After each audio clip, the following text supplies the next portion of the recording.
Before we get into it, everything you hear on this podcast is our perspective as CRNAs. It's not medical advice and it doesn't speak for any hospital or employer. We're just two providers having the conversations we think need to happen. And because today's conversation is about money, nothing here is financial, tax, or investment advice. Always do your own homework or talk to a professional before you make big money moves. What's the most embarrassing thing you've ever bought trying to feel like a real adult? Probably a Gucci bag. Nice. That was off the rip. He didn't even have to think too She was hard. like, no hesitation. It's just the LA thing, everything is so materialistic, and those bags are raggedy. Coach bags are better. I love me a good Coach bag. That's for sure. Yeah. What about you, Mark? I don't know. Probably paid too much for traveling somewhere, to be honest. I don't know. Because I love to travel. I'm always, in and out. I want to do something with Becky, and we're like, going to go somewhere. So we're like, let's just do it. It's once, one time, once in a lifetime. Let's do it. Actually, I don't even think I'd finished graduating CRNA school. I bought myself an Audi A5. Oh, look at you. Yeah, it was really pretty. I love that car. And then, the movie came along. I legit did try to fit a car seat in the back there. So hold on. Let me guess. It's not a great idea at all. Like, is it like super tight back there? What is it? What is it like? Oh my god, the front seat was completely forward. Like the whole seat had to be like, how like you lean it forward? So whoever is in the front. Yep, nobody can ride in the front. No, I was sad to have to give that car. She's told this story a million times. You're gonna be so unimpressed. I live in California. That's a half a house. That's That's a a half a house, and she might be in the hood. So plus or minus, it's that's a better. fact. You know what I'm saying? Like, no. Welcome to Clock Out and Connect, the podcast about what everybody's thinking, but no one's saying. I'm Chantal, CRNA, mom, veteran, and professional worst case scenario planner. And I'm Mark, a CRNA dad and the guy who makes the hard calls before most people finish their coffee. We work in high pressure environments by day and come home to real life, family, ambition, and everything in between. If you're thinking it, we're talking about it. Okay, y'all, buckle up because we have been waiting for this one. Today we are joined by the one and only Naseema McElroy. Let me tell you who that is because her bio really doesn't do her justice. She's a labor and delivery nurse and has been catching babies in the Bay Area since 2009. She has a master's in healthcare administration on top of her nursing degree because apparently sleep is not for her. She's a girl mom of 3 daughters, a survivor of bankruptcy and divorce in the same chapter of life. And here's where it gets wild. She looked at nearly $1 million in debt as a nurse, and instead of crying about it, she did something about it. 3 years later, she is debt-free. Same 3 years, 6-figure net worth as a nurse without winning the lottery, without marrying rich, without a single Shark Tank deal. Just discipline, intention, and the kind of math that should honestly be a TED Talk. She is also the founder of Financially Intentional, host of Financially Intentional podcast. Some of you may recognize that as Nurses on Fire. Yeah, that podcast. And she is single-handedly normalizing Black wealth, one Instagram post at a time over at Financially Intentional. She's the friend you wish you'd had the day you signed your first nursing loan. The anti-energy your bank account didn't know it needed, and the receipts that prove every nurse listening to this can build wealth too. Naseema McElroy, welcome to Clock Out and Connect. Oh, I'm impressed. Happy to be here. Okay, so Naseema, you recently posted an Instagram reel about how you're actually a nurse practitioner, but you still practice as a labor and delivery nurse.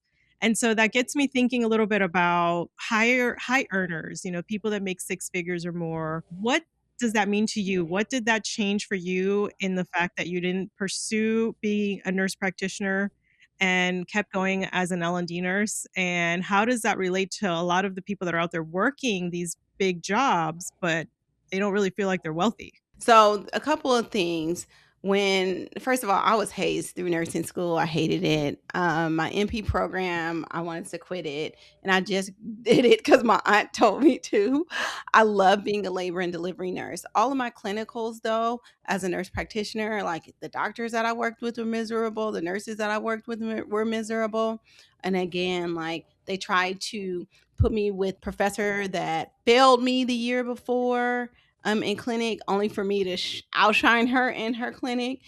But it was just like the situation where the MP world was not appealing to me. And I love what I did, and I made very good money doing it. The San Francisco Bay Area is one of those kind of places where it's weird, where to be a nurse practitioner, I would have had to take like a minimum of $20 an hour pay cut, and working a clinical setting that I didn't necessarily enjoy. But I keep my license because I know that I can open my own clinics if I wanted to, if that's a route that I wanted to take. But I was like, if there was like a perfect job as a nurse practitioner, I would take that, but that never came up. And I just really enjoyed what I did. What I make a point of is saying that even without my MP, I make a very good living. And I see far too often people thinking that they have to get another degree, especially Black women, to get paid more. And I just challenge that and say, no, that's not necessarily true. You could just get another job that pays more. And they also look at like MP as like this step up from being at the bedside, like it's somehow better. I think it's just like a different kind of job category. I don't think one is better than the other. It's like they think if you're going to escape burnout from being at the bedside by being an MP, you can get burnout and being an MP as well. So I just challenge people to think a little bit differently about pursuing higher education, and also factor in the opportunity cost. Instead of paying all that money to go back to school and the time that it's going to take you to go back to school, what if you just would have invested that money and bought back a couple of years so that if you don't like what you're doing, you can just quit? So true. So walk us back a little bit. Take us back to what your life was before starting Financially Intentional. What drove you to like go there? So I had all the things, right? I had the high paying job. I bought a brand new house, a beautiful custom built. I had my daughter, I had a luxury car, but I knew I did not, I knew I was broke. Like I did not have real wealth. I didn't have savings. I didn't have investing.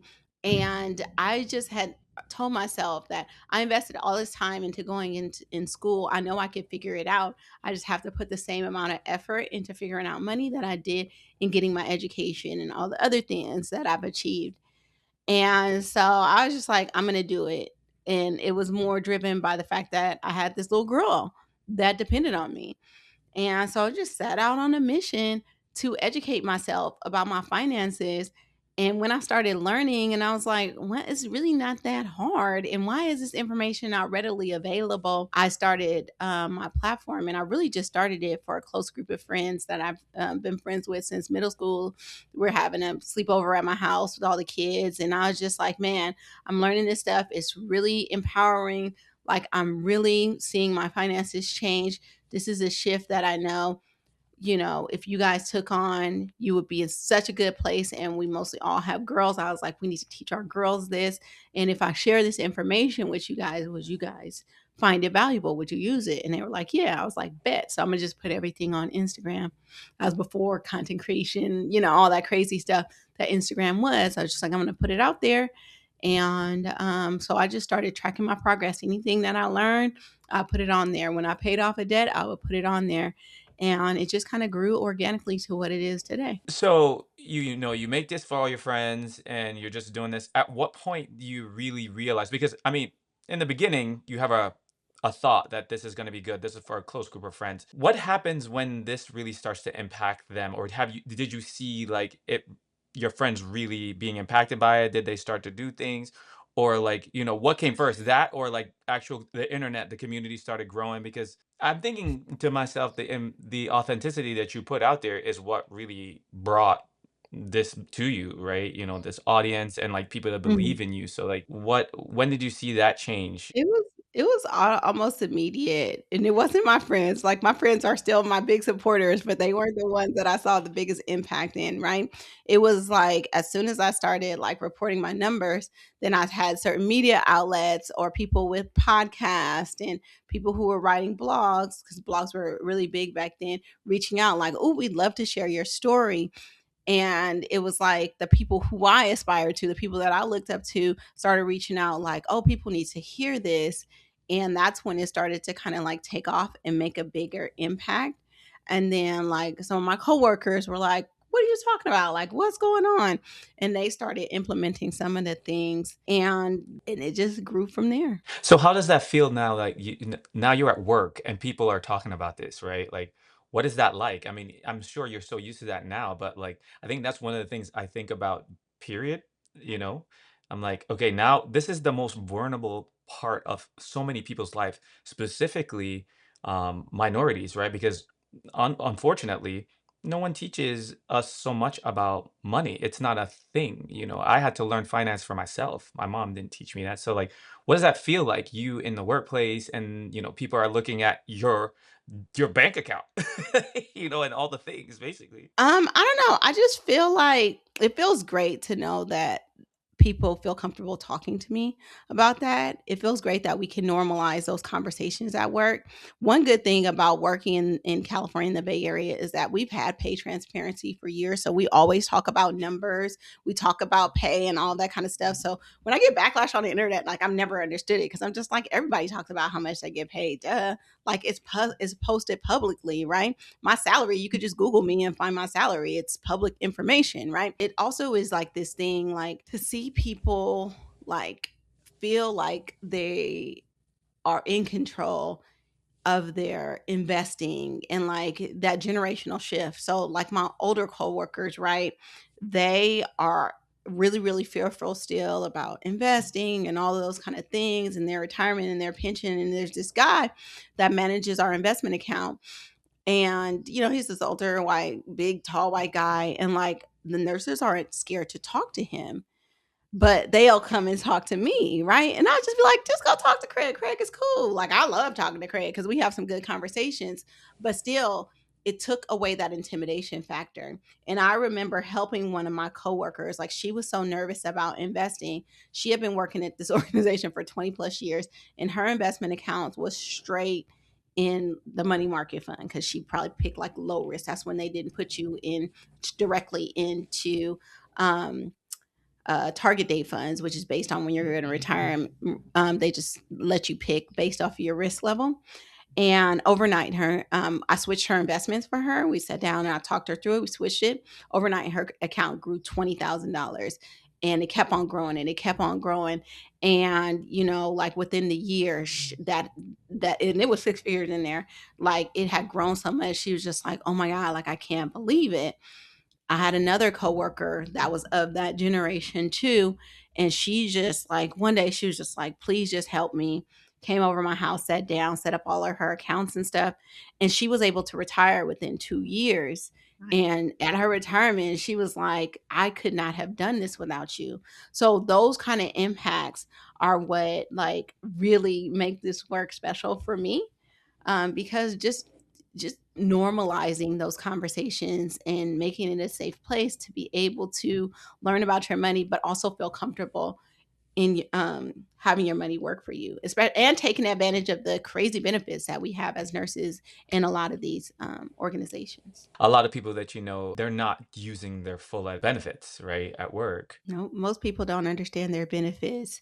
Even I was just at a conference that talks about like kind of like retiring early or enjoying your life on the path to financial independence. And most people don't know how to ask for leaves, or that they can take leaves, or that, you know, at any given time they can reduce their hours down to a certain amount of time. So it's about like most people just are like stuck in this thing of like saying they're burned out and all these kind of things, but they're not taking advantage of the things that are right in front of them. And it's probably because it's not modeled, it's not normalized, it's not something that we see often. And if I find if I find out, like for example, like one lady, she was just like, she went to her boss and she was like, I'm thinking about like taking like 3 months off. How can we do this? And her manager was like, look, I talked to HR and they said, if you take 8 weeks or less, we don't even have to, it's at my level. I don't even have to bump it up another level. I could just say, yeah, you can leave, right? So she didn't have to go through any paperwork. She didn't lose any benefits. She just was able to take that time off. But oftentimes we just don't know because we don't look, or we don't ask, or we just don't know what's possible. But, it's not just asking, but it's also like you said, it's not modeled, so you don't even know it's available to you, right? Like, assume that you have to be in the grind, work your 40 hours or whatever it is that you got to work, and you have to be exhausted. And that's kind of like the culture that our own society kind of forces onto us, right? And I think with social media and you sharing your story the way you've shared it kind of opens up a new world for a lot of people to be able to say, like, hey, wait, we don't have to live this way. And, the political conversation on that is like a whole obviously can of worms, but, it's a good change I think that's coming about for sure. So I'll just go into the $1 million of debt, right? So most people are always wondering, like, you paid off $1 million in debt. Well, okay, that's kind of financially irresponsible. Like, how did you even get to $1 million in debt? Like, why should I even listen to you? And I ask people, number one, when's the last time you listed out how much debt you have? Because most people haven't, and include your house in there, okay?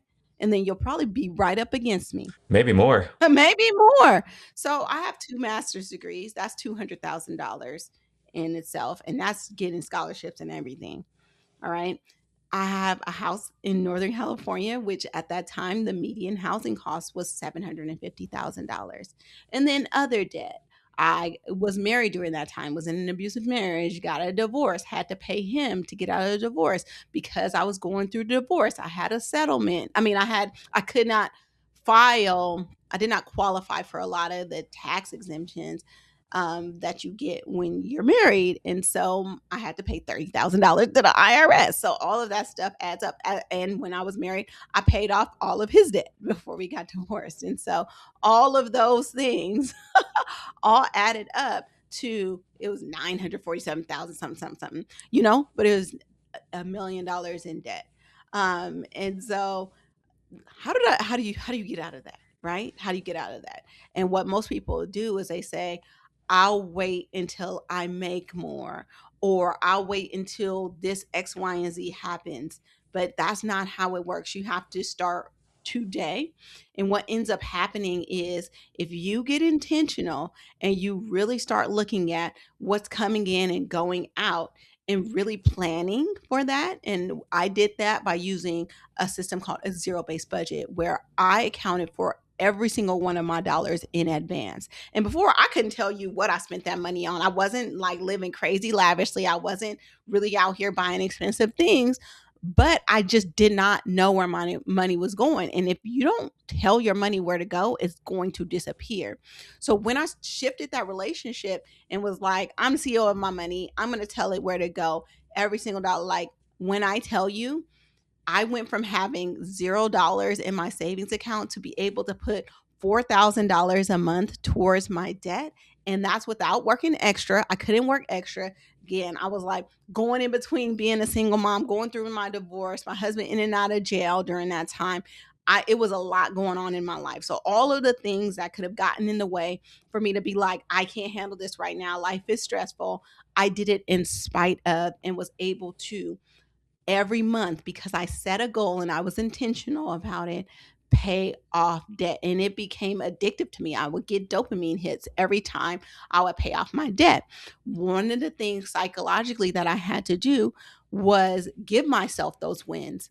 So if you're doing math and you look at like how you pay your debt, of course you would be like, okay, I'm going to pay off the highest interest debt. That's going to give me, like, I'm going to save the most money long term. But that doesn't really work, because most of us don't math our way into debt.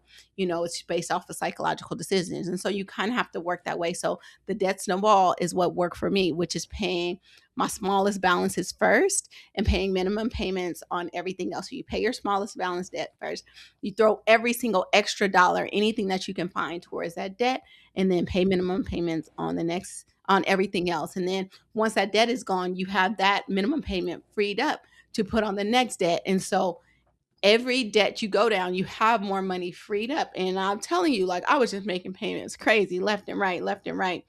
And so that's how I was able to, in under 3 years, knock off almost $1 million in debt. Really what it was closer to 300,000. And I was almost debt free. It was like I was going to be debt free by my 36th birthday. I had this countdown. And then, like a week before my birthday, is when I had to pay that divorce settlement. And then a month before that is when I had to pay like $30,000 to the IRS. So I only had like less than $10,000 left. Then another $50,000 got tacked on to the back end.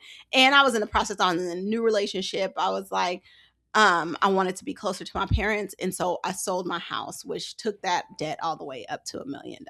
So it So was let me ask you something. So during this time, right, you're paying all this debt off, but you are also investing at the same time, or you're investing later on? no. So this is the thing. This is actually one of my biggest money mistakes is that I had been investing before, but I didn't really invest. I didn't really learn to invest or get really confident in investing until after I had paid off my debt. So let me just tell you, like I had this roommate, and she was a nurse from Atlanta. She used to stay with me, and she was just like, just put 10% in there. And so I put 10% in there from when the time I started working at this hospital. I still work there. And then, I was following the debt free community, and they're like, don't invest while you're paying off debt. So for those 3 years, I didn't invest. And that was one of my biggest mistakes, Biggest mistake. because all and that cost me, just in the investments alone, for like how I invest now, that cost me about $80,000, which compounded now would have been hundreds of thousands of dollars. And so I don't encourage people to stop investing while paying off debt, because you can reduce your investments, you can change it. We, like, when I work with people, we prioritize certain things, but I would never tell people to stop investing while paying down debt. And it would have reduced how much I was paying on my student loan, so I could have saved money also in my debt payoff. So that was like one of my biggest money mistakes. But as I was paying off debt, at the same time, I was kind of like falling out of that debt free community. And I learned about the fire community, and I learned that, oh, retirement is not like an age, like it's a number. And if you invest aggressively right now, you can retire early. I was like, oh, okay, well, let me put this same energy I'm using in knocking down this debt into investing. And in that, I got confident in investing, but I got confident in just doing. Every day I would just learn something new. I would listen to books about investing and learn how to invest. And it's really simple. It's not really hard, but it is a confidence thing to get over, right? Or and if I and I would make sure my accounts were maxed out. So I started maxing out my 403b, my 457, my 401k, whatever I had access to. I maxed that out. I maxed out my Roth IRA. But if I didn't understand something, I work at night. So I'll wait till 5 o'clock in the morning when Fidelity or Vanguard opens on the East Coast, and I was on the phone with them, and I was like, can you walk me through this? And let me tell you, they are so nice. It became one of my favorite things to do, is just call them and just make sure, like, how much fees am I paying here? Because I don't really want to pay this much in fees. Or is there a low cost index fund in this account? And what does that look like? And how is it performing versus this? And I would just ask those questions until it became second nature. So to me, investing is like turning on a light switch. Like, it's nothing like I have to think. It just runs in the background, and it's just there. Like, but I had to learn through doing. And in learning through doing, I mean, like, my accounts, my kids' accounts have just like grown crazy over this time period. And that's with those mistakes I made. Wow, incredible. Yes, amazing, inspirational, hashtag goals, all of it. We looked up some data, right? And median net worth in a white household is about $284,000, and versus the black household is 44,000.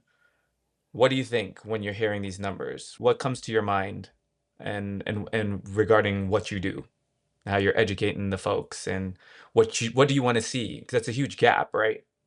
Well, actually, when I first started on this journey, I heard a statistic that the average net worth of a Black woman in her highest earning years is $5.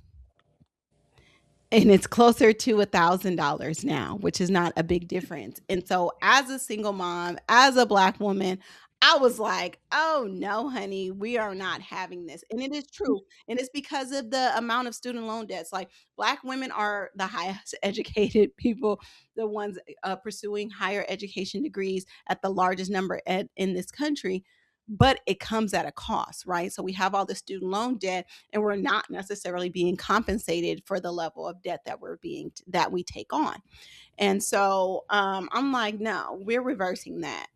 And so it became my mission to make sure that I was growing my net worth to surpass every American. Like, it wasn't now with just, I mean, a black woman, obviously, that's not a goal that you could really set that really means anything. But I'm just like, "Oh, I'm not doing this to myself. I'm not doing that to my kids." And so it became a goal for me to be an anomaly, but to bring other people along the way and to let them know. I mean, the other stark statistic is the overall Black wealth is heading to zero just because of the amount of debt that we have, because we're losing assets. We don't have the generational wealth that other people have.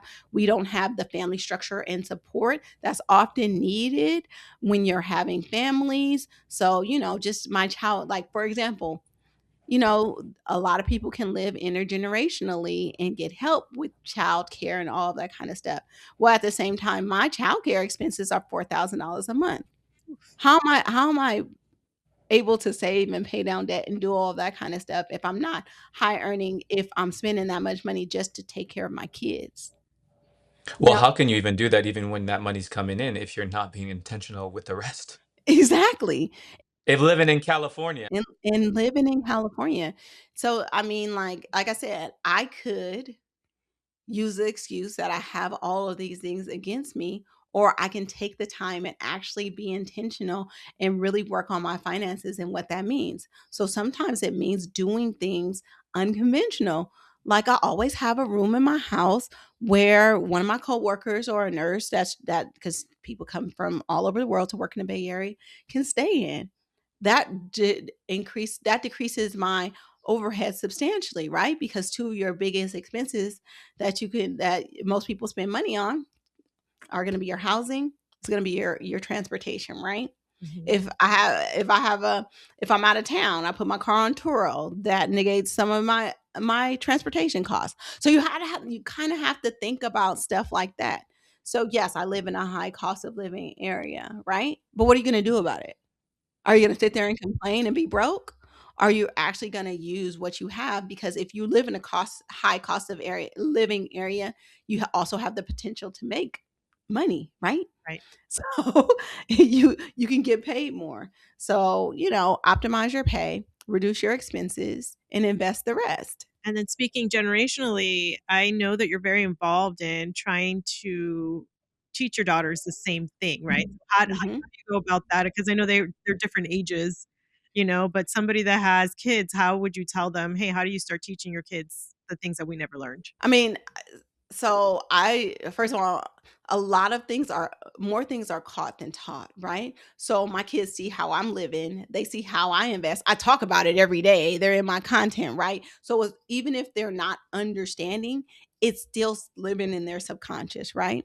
And then age appropriate, like, I do things at an age appropriate level. Now my 12-year-old is actually she's an ambassador for Acorns, where she's now teaching all the youth across the country about money because of what she's learned through me, right? And then my other kids are going to get it, but it's all age appropriate. I give my kids like they get an allowance. They do stuff, they have skills, they do things around the house, they get an allowance, they're able to spend their own money, they understand investments, they understand how their investment accounts work. A couple of years ago, I was just like, y'all ask for too much, and y'all want to put money in all of these other people's pockets. You need to have a little bit of that money. So whatever you want to buy, you need to figure out how much it is going to cost to own those companies. And so I opened up a brokerage account. I automatically put $2,200, usually it's closer to $20, in those accounts. And in those accounts, they're able to buy stocks for the companies that they love. Now, disclaimer, most of my kids' fund money, most of my investments are not in individual stocks. I invest in broad-based index funds, which I own all of the stock market, right? That's my investment philosophy. But for this specific example, I wanted them to understand how to be owners and not consumers. And so The My daughter was like 2 and my other daughter was like 7 when I first started the account. So they're the 2 oldest ones. And I would actually have them compete against returns every month, depending on, what companies they liked. And oftentimes my 2-year-old won because she was less emotional than my 12-year-old. And it also taught them that the market goes up and it goes down. And instead of like where the average everyday person, like when the stock market goes down, they're like, oh my God, I'm losing so much money. My daughters look at that like, oops, it's on sale. I'm about to buy that stock. So it teaches them different lessons. So it's all age appropriate. But the best thing you could ever do in teaching your kids about finances is living a financially intentional life. So true. So true. It's beautifully stated. And like what a gift to be able to like pay it forward, right? Not just with your clients that you work with, but your own kids. It's amazing. Mhm. Yeah. All right. I think we can move on to segment 4 because I know we're running out of time. Uh,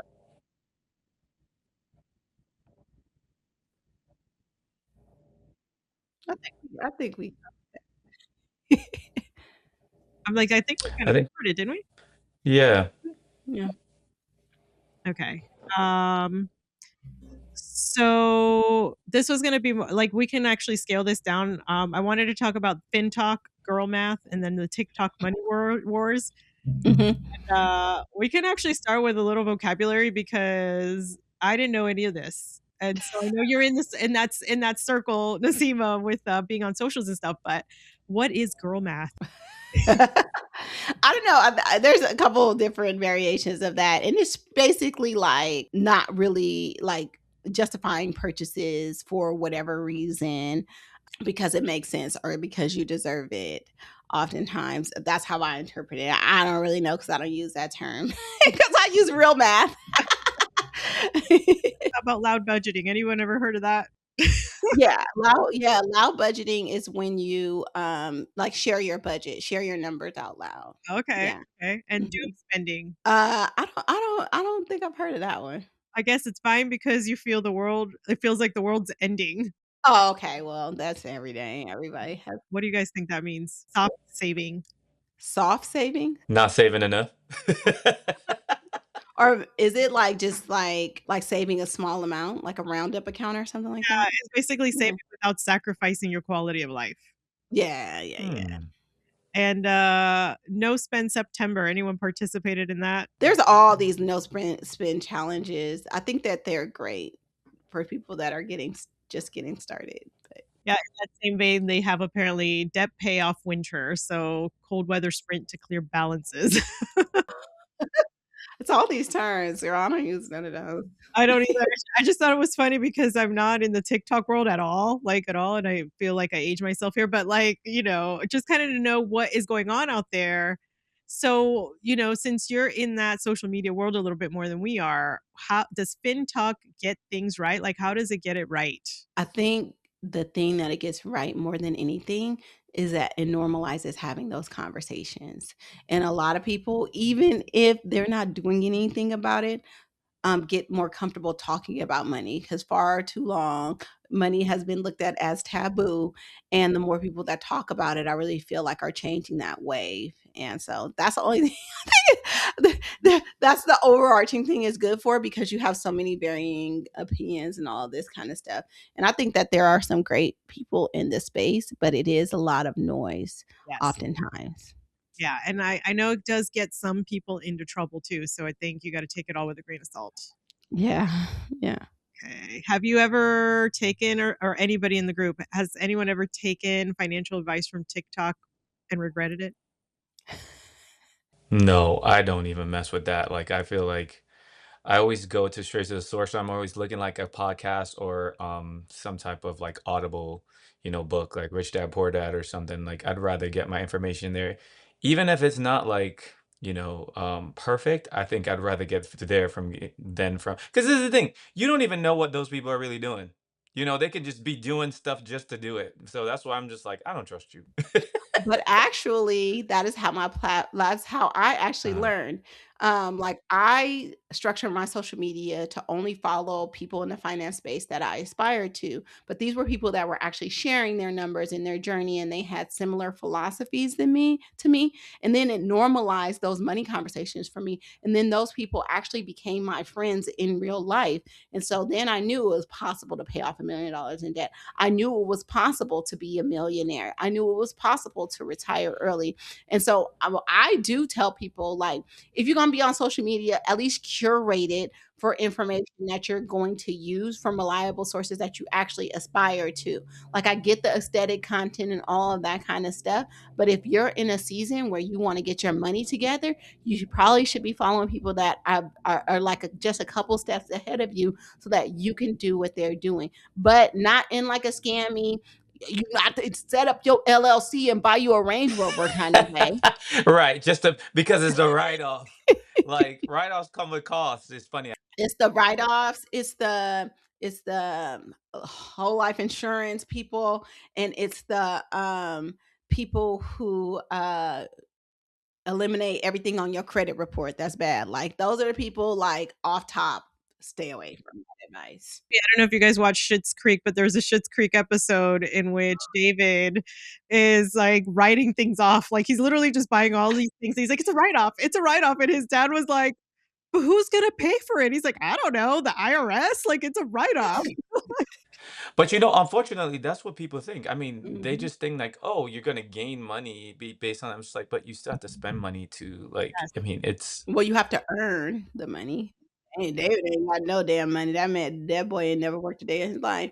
But you have to earn money and then write off the taxes that you would be paying on it. I mean, unless you're extremely poor and then you have like children, you got earned income credits and all of that kind of stuff. Like, it ain't too much you gonna game from the IRS, okay? I don't know. I always talked about money. I've been making money since I was 5. My mom left when I was 5.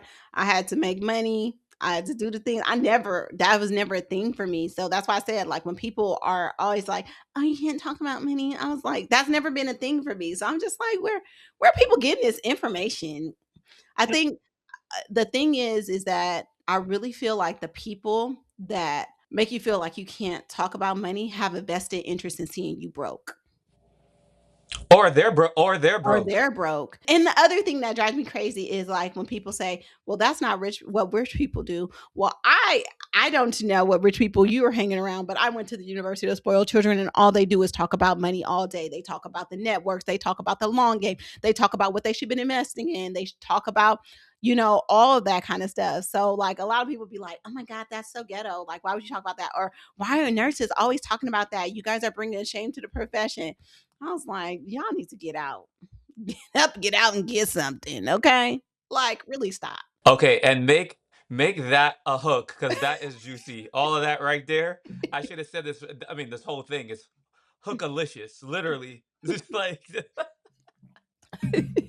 what were you gonna say, Chantel? My bad. So I was gonna say because it almost like has so many like political like parallels, right? Because of so many things like misogyny. The reason that society is still so misogynistic is because so many women still put up with these archaic rules because Mhm. that's just the right thing to do. And I think it's the same thing with money. It's like all these people that have, like you said, a vested interest in us, the rest of us remaining poor and uninformed kind of make it so that it's taboo to talk about, and you're breaking so many of those norms, which I love. Well, there's so many more things that we want to talk about. I mean, things that we have written down, but I mean, my brain is like on fire right now for so many things.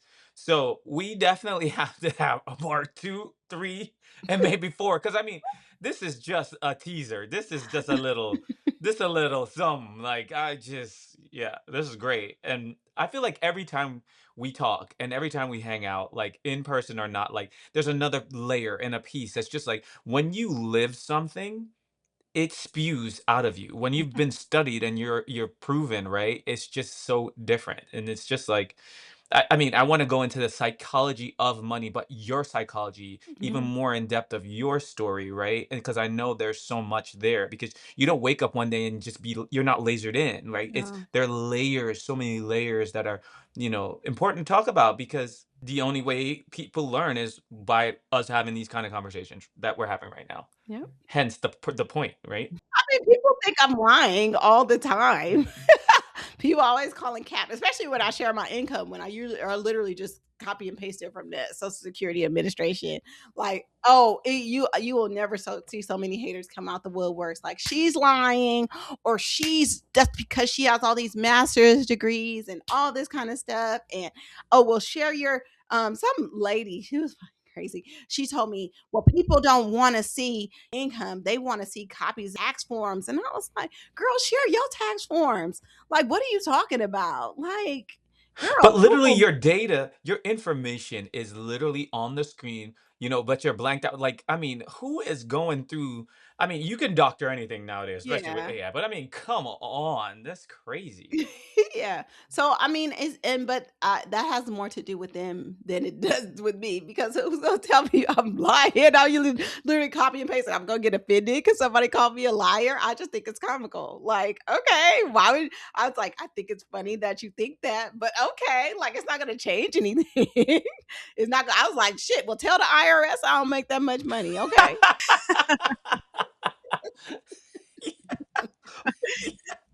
For real. Mhm. We need a break. Yeah, meanwhile, that's Mhm. the type of person that is gonna stay in their same situation forever. Exactly. And Well, that's Naseem, okay. I can't be for everybody. so you're definitely for us. We are so thankful that you came on here with us today. Before we let you go, how can people find you? So listen to the Financially Intentional podcast. My biggest platform is Instagram at Financially Intentional.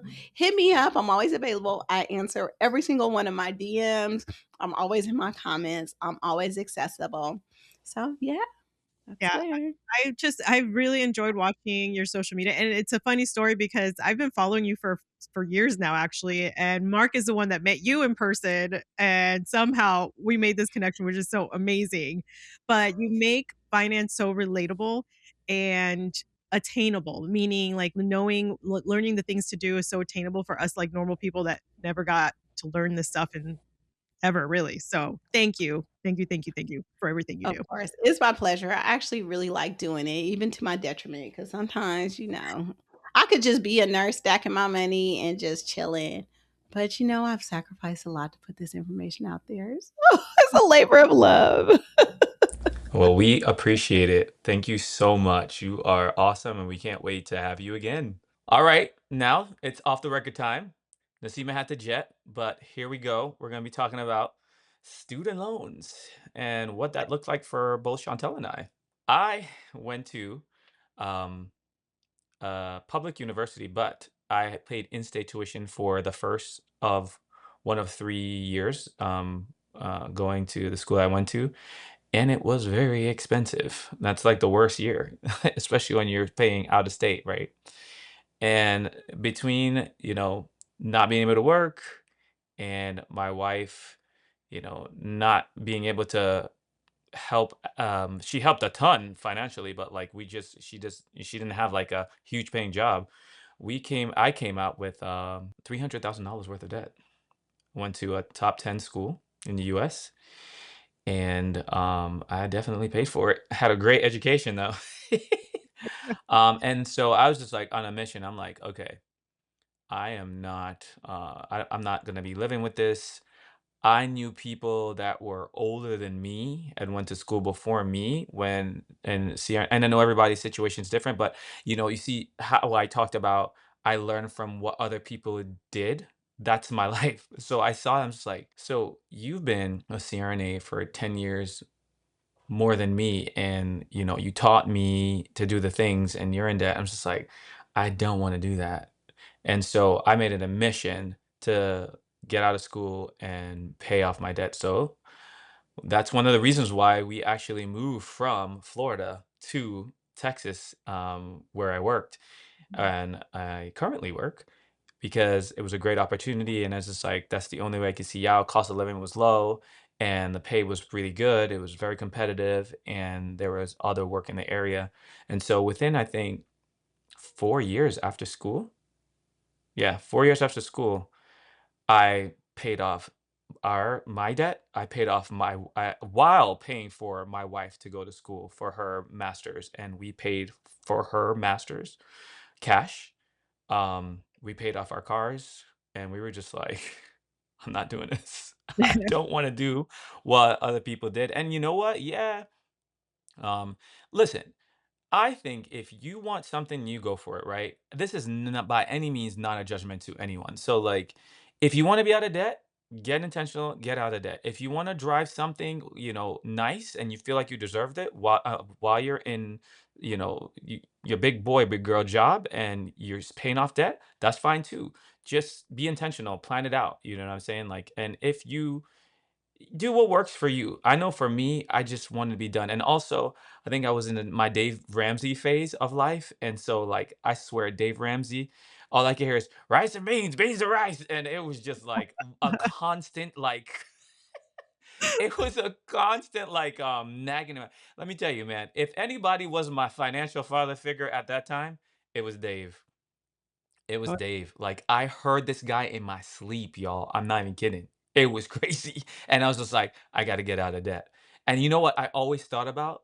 I mean, in certain aspects, I love Dave Ramsey, and I was a Dave Ramsey fanatic believer. However, as of now, I don't follow the Dave Ramsey because I think it's different for when you're in a situation versus when you're out of a situation, right? But and then you learn, you right? So I think that Dave Ramsey was great for me in that time because it made me gazelle intense, as you would say. mm, And I right. was like, I got to get out of this. And it made me feel, um, it gave me pressure in the best way. And unfortunately, I think that's most anesthesia providers. Like we work best under pressure. Facts. And so I was like, I got to get out. I got to get out of this. I don't want this. I don't want this for um, my kids. I don't want to have to worry about any kind of investments that I want to do and paying this kind of money to be done. And so Becky and I just did our thing and we got out of it. We did. So did you invest while you were paying that debt off? Because I know we asked Naseema that earlier. I did. I didn't invest as aggressive as I wanted to be honest, but I did. Nice. Yeah. As many of you know already, I went through CRNA school in the Army. I was active duty. So I didn't have any anesthesia student loan debt. However, what some people don't know is I used to be a court reporter and I did go to court reporting school way back in the day. This was after my first enlistment, but I wanted to continue stenography. And in the military, I had trained to do voice like transcriptions. um, so anyways, I went to school to become a stenographer and I did do that for many years. But I carried a small amount of debt from that.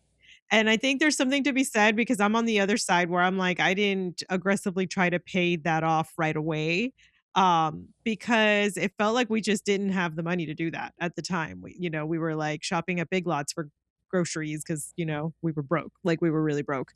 But anyway, eventually I go to nursing school, and before the current post 9/11 GI Bill that pays like your tuition and gives you a stipend and money for books, we had the Montgomery GI Bill and they just gave you a flat rate monthly thing. So in getting ready for my prereqs, I ran out of that money. I think I had to come out of pocket for like a semester or two. And so I took student loans for that right before nursing school, and again, made some mistakes, didn't aggressively pay it off probably like I should have, but with the interest that grew tremendously. I think I initially had borrowed like 20 or 25 or 30,000, and when it did finally get paid off, it was sitting at around closer to $50,000. So I think there is also a conversation that needs to be had about these predatory student loans, because how on earth is it twice what I borrowed because I didn't pay it off on time? And mind you, I was paying on it. It wasn't like I wasn't paying it at all. I was paying on it, just the bare minimum, but that's what it gets you when you're paying the bare minimum. It's just like you have this interest that you just cannot escape. And so unless you're dropping big giant chunks at a time, I think I understand how impossible it could be for so many people to get out of that debt. Yeah, that's a great point because also, I mean, it's kind of just like even the house thing, right? Like our goal is not to pay 30 a mortgage for 30 years. When I found out what amortization schedule was, I nearly crapped my pants. I Yes, was like, me too. "Oh, this is crazy. You are not getting me to pay for this house 3 or 4 times over. Are you crazy? Absolutely not. Absolutely not." Yep. So, like, talking about interest and all this stuff, this is such great information, and it's good for us to know because I feel like a lot of us, unfortunately, even as much money as we make and and how educated we are, we don't talk about it enough, and it's definitely good to talk about because the only people that lose is us. Because I mean, the market, I mean, they want us to consume these companies, all these companies want us to buy things. They want us to buy them for a long period of time and just sit in it and just like, oh yeah, I mean, especially if you're not investing at least with that, like you're losing so much time, right? Mhm. And it's disheartening because even thinking about some of the times I'm like, man, I should have put more money in while I was paying down debt, and it's just what it is. You start where you are. It doesn't matter. I have a friend that he told me he's like he's a physician, a good friend of mine, and his wife is a physician. And this is what I always think about. He says, you always have to start where you are. He's like, man, he said, my in-laws, I think his father-in-law was a pharmacist, yeah. And the wife was stay at home. And they didn't start investing until they were 44. And this a friend of mine, we gotta remember this, he's a physician, they're both a double physician home. That same in-law those same in-laws helped them to give them money to pay for land, and they gave it back, but it just shows you, it doesn't matter when you start, just start, because their nest egg became ridiculous just on his income as a pharmacist. So, just start wherever you are, don't count the what ifs, just start. Yeah. Even if it's just a little bit of money every month, $50, whatever, I think it's important to Whatever just you Mhm. Agreed. That's it for today. If this hit, share it with someone who needs to hear it. Yes, leave us a review. It matters more than you think. I'm Chantal. And I'm Mark. If If you're you're thinking thinking it, it, we're we're talking talking about about it. it.